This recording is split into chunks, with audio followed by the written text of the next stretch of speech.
Chip Baldwin has a big laugh and immense love for his grandchildren. This is Kyle.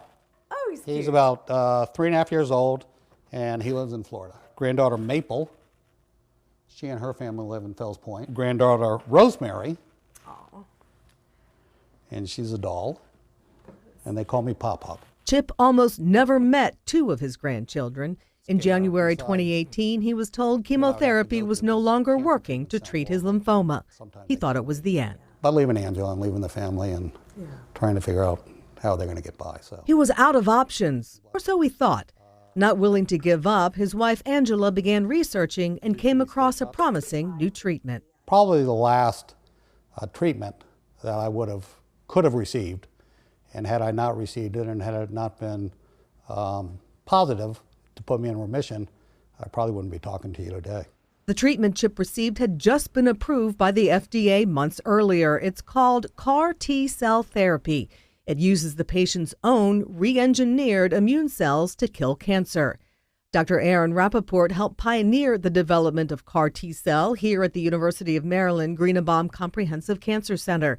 Chip was just the second patient here to receive it. The notion that one could perhaps harness the immune system or educate the immune system to better not only to protect us from cancer but also to recognize and fight against cancer has been a goal for decades, centuries really. It appears that goal has been reached. Here's how it works. The medical team extracts immune cells called T-cells out of the patient's blood.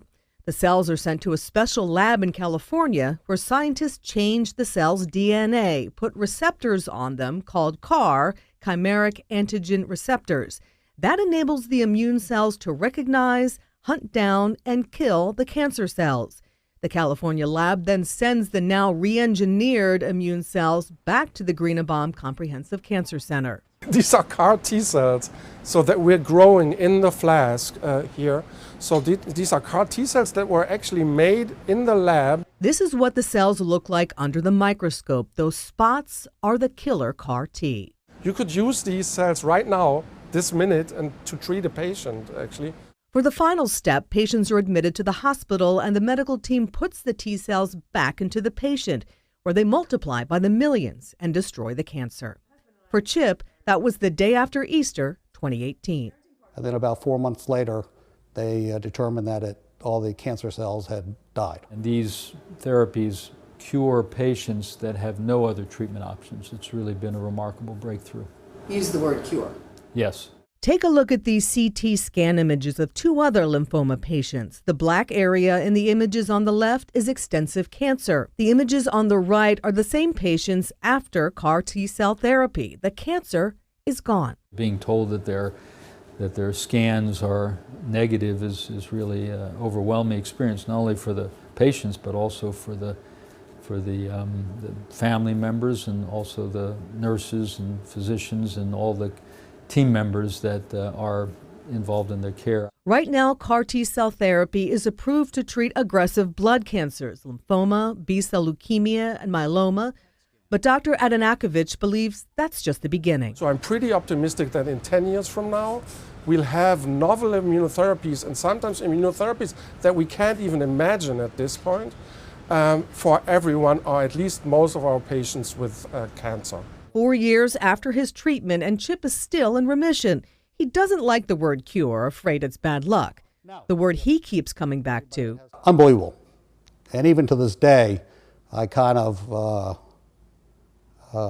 can't believe that I'm in remission and that I'm able to live my life. Since then, I've had 2 grandchildren, and so it's been wonderful. Had it not been for the university and the treatment, I would never have seen the 2 kids. Mindy Becerra, WBAL TV 11 News. Well, so far, 250 patients have been treated with CAR T-cell therapy at the University of Maryland. It's not perfect, and researchers are still working to improve it. The success rate for patients with aggressive lymphoma, for example, is 50%. Is it covered by insurance? Mindy says yes, but keep in mind right now it is approved by the FDA as a second-line therapy, so you do have to try different treatment options first.